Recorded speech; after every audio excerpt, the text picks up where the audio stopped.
troisième commune du canton de Genève de par sa population, la ville de Lancy compte aujourd'hui plus de 31 000 habitants. En plein boom démographique depuis les années 60, elle est aujourd'hui une commune périurbaine, toujours plus reliée au centre-ville. Une densification et une extension qui touchent autant le sud et le nord que son cœur historique. À l'extrême sud, par exemple, le nouveau quartier résidentiel La Chapelle-Lessier, à cheval sur la commune de Plan-les-Ouates, accueillera près de 1300 nouveaux logements. Tout au nord, les Marbriers, jusqu'alors un quartier résidentiel peu dense, deviendra vite un nouveau pôle dynamique du Petit Lancy. Des nouveaux quartiers déjà visibles pour la plupart, mais aussi un développement immobilier important et la création de nouveaux espaces publics autour du périmètre des futures gares de la ligne ferroviaire Seva. Avec la prochaine législature, c'est donc l'esquisse d'une nouvelle ville qui se concrétisera. Tour d'horizon de ce paysage lancéen en devenir. Les grands projets d'aménagement auront lieu principalement autour des stations Seva qui bordent la commune de Lancy. Au nord, Lancy-Pont-Rouge et au sud, Carouge-Bachet. 2 gares Seva, mais surtout 2 pôles lancéens à l'échelle cantonale, puisqu'ils seront conçus en concertation avec le canton et les villes limitrophes. Du côté de Lancy Sud, l'esplanade des Palettes accueillera un nouveau complexe culturel, sportif et associatif, le Mégaron. Ce mot-là vient d'une place, d'un lieu que les anciens Grecs, même les Mycéniens, appelaient ainsi pour se retrouver. Un lieu de rencontre, un lieu d'abord associatif. Il devrait y avoir la ludothèque qui devrait passer du Petit au Grand Lancy, la Villa Yo-Yo qui se trouve juste à côté, qui est un accueil pour les enfants scolaires en bas âge, le café communautaire peut-être, les jeunes qui se trouvent aussi dans l'Étoile Palette. Il devrait aussi y avoir les travailleurs sociaux hors mur et même le centre Marignac qui va complètement se déplacer là-bas. Et d'autres choses, alors évidemment, qui ne sont pas encore énumérées maintenant, mais je pense aux associations, ceux qui fréquentent maintenant la maison civique qui devrait être désaffectée. Les travaux du Mégaron débuteront cette année. Le complexe sera constitué de 2 bâtiments et d'un parking souterrain. À l'extérieur, différentes installations ont été pensées pour accueillir des activités et des manifestations diverses. On pourra mettre un chapiteau, il y aura des aménagements extérieurs qui se font. On a prévu de mettre un boulodrome, voilà. C'est plein de choses qui sont prévues. L'idée est de pouvoir réunir les gens qui désirent se rencontrer. Et ça, c'est la première partie du Mégaron. La seconde, ce sera une bibliothèque-médiathèque qui sera faite un peu plus loin, mais qui ne sera pas faite tout de suite, qui sera faite dans la foulée. Mais le crédit sera aussi voté bientôt. Le Mégaron, une nouvelle infrastructure socioculturelle qui permettrait de réunir habitants du Grand Lancy et du nouveau quartier de La Chapelle.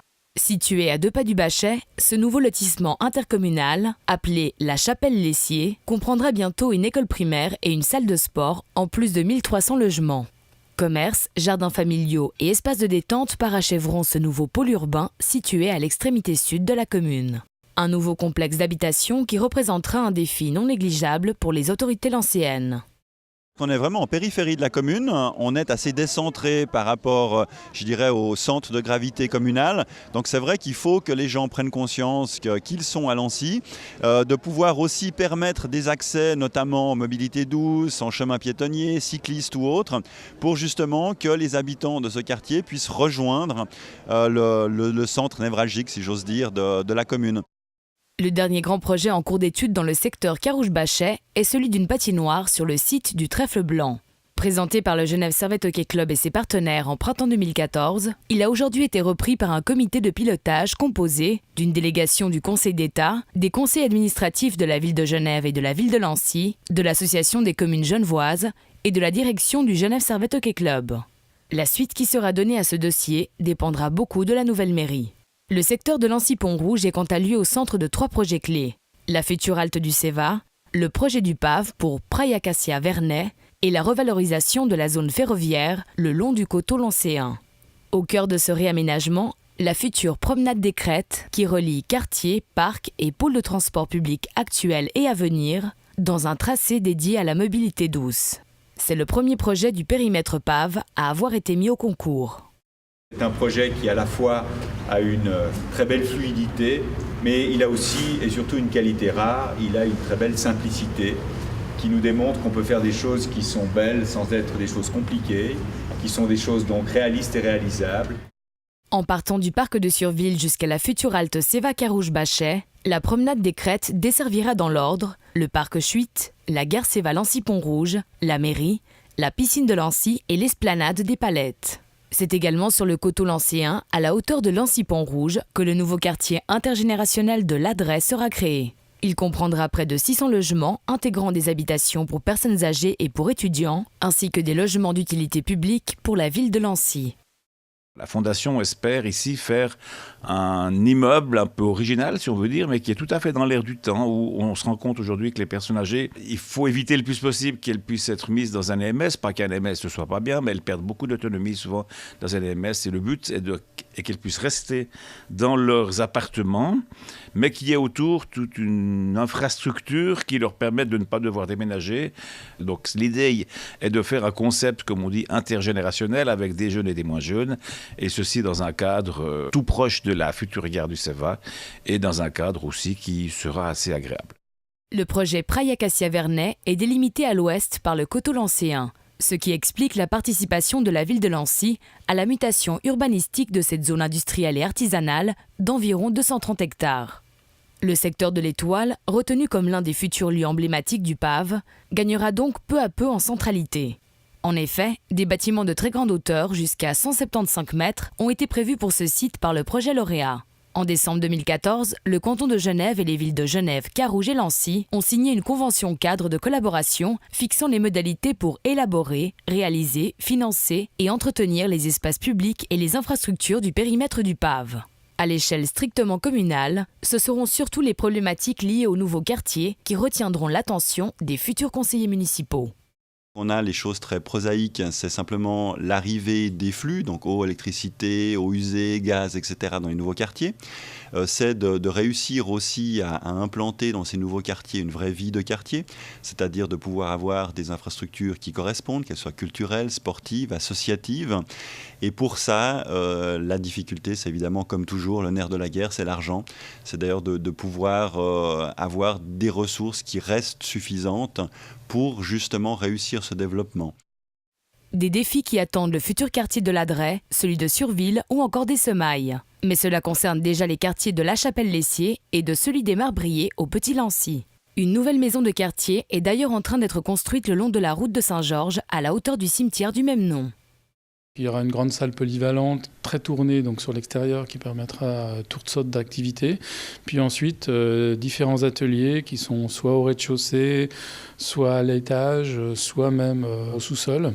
Des petits blocs décalés comme ça, qui permettent, je pense, d'être à la bonne échelle du quartier. Première infrastructure publique importante dans ce périmètre, elle jouera vite un rôle fédérateur. Des immeubles avec encadrement pour personnes âgées auront également leur place dans le quartier des Marbriers. Selon le développement de celui-ci, une nouvelle école pourrait même voir le jour. En matière d'aménagement du territoire, les clivages au sein du conseil municipal concernent surtout les détails des modalités et des priorités retenues pour ce faire. Si tous s'accordent sur la nécessité de poursuivre la densification prévue sur les zones de développement, les approches pour sa réalisation diffèrent. Les prérogatives de la commune en matière d'aménagement sont au fait très limitées. Le conseil municipal participe essentiellement à l'élaboration de projets d'aménagement initiés par le canton, en modifiant des limites de zone, en établissant des plans localisés de quartier et en planifiant les transports comme les voies de communication. Il a également à charge de valider différents dossiers, du plan directeur cantonal aux autorisations de construire. Les autorités communales peuvent donc orienter les projets d'aménagement selon le degré de priorité qu'ils attribuent à différents aspects, comme le développement d'infrastructures, la participation des habitants au projet, la politique de logement, le développement durable ou encore la mobilité douce.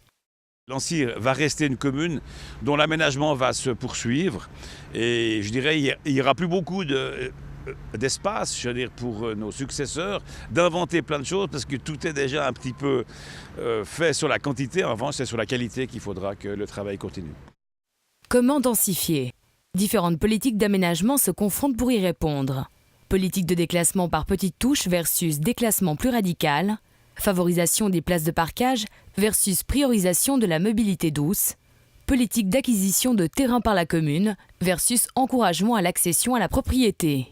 Du côté des Verts de Lancy, l'aménagement des nouveaux quartiers doit prendre en compte des critères écologiques et prévoir des espaces de rencontre et de nature. Il rejette d'ailleurs le dézonage général des zones villas sans pour autant s'opposer à la densification des zones de développement. Les Verts soutiennent fermement l'acquisition de terrain par la commune pour la construction de logements à bas coût et d'infrastructures.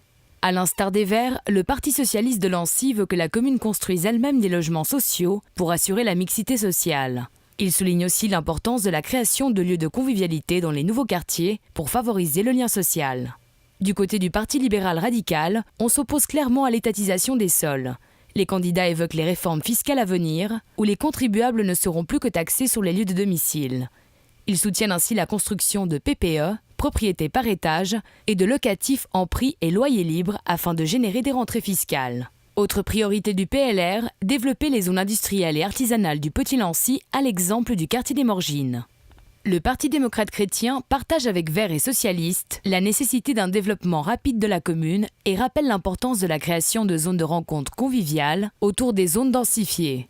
Pour ce faire, le PDC veut continuer à privilégier l'intervention de la Fondation communale immobilière de Lancy, la FCIL, dans les nouveaux périmètres constructibles. À l'Union démocratique du Centre, on prône clairement l'accès à la propriété, rejoignant ainsi la vision du PLR en matière d'aménagement. L'UDC lancéenne soutient une politique d'aménagement directement basée sur les besoins des habitants existants.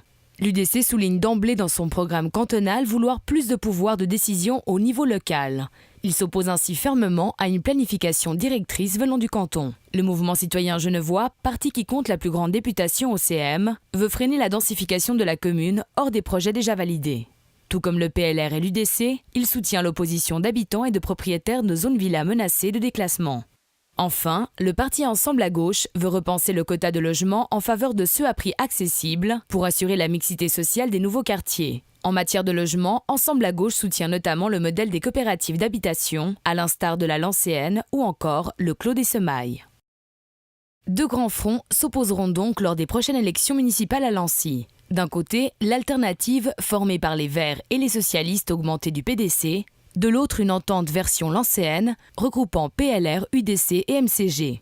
Si l'alternative et le PDC se montrent confiants face à l'importante densification qui attend la ville de Lancy, la droite lancéenne est plus méfiante et se range volontiers derrière les revendications des différentes associations d'habitants de la commune. La possible entrée du parti Ensemble à gauche au conseil municipal pourrait nuancer cette opposition. À Lancy Sud, par exemple, un dossier particulièrement épineux attendra les futurs élus. L'urbanisation du quartier des Semailles. Ce quartier résidentiel, déclassé en zone de développement en 1957, est voué à devenir un pôle important d'habitation et de transport en commun, notamment du fait de l'extension prévue du tram 15 vers Saint-Julien. Depuis plusieurs années, ses habitants, principalement des propriétaires de villas, réclament une urbanisation concertée. En 1998, ils se regroupent au sein de l'association Les Passereaux. Depuis, celle-ci a proposé un projet alternatif d'urbanisme sur le modèle des écoquartiers autogérés. Pour ce faire, l'association Les Passereaux a lancé en 2013 une pétition signée par plus de 2000 personnes. La commune et l'État ont dessiné sur nos maisons un plan fait de barres d'immeubles assez proche de ce qu'on peut voir sur le chemin des Palettes. Or, on sait aujourd'hui, on s'est renseigné, on n'est pas des spécialistes de l'urbanisme, mais on a assez voyagé et vu de choses pour savoir qu'il y a plein d'autres façons de construire du logement, de construire même beaucoup de logements. Nous, on est actifs sur ce secteur pour défendre, de faire un autre type d'urbanisme et puis pour défendre aussi que ce soit les habitants et les propriétaires qui puissent être impliqués dans cette transformation et pas que ce soit une transformation dessinée, imposée et faite par l'extérieur. Le dossier des Semailles divise encore les habitants du quartier, la commune et le canton. Aujourd'hui, les propriétaires ont fait opposition au plan officiel de l'État.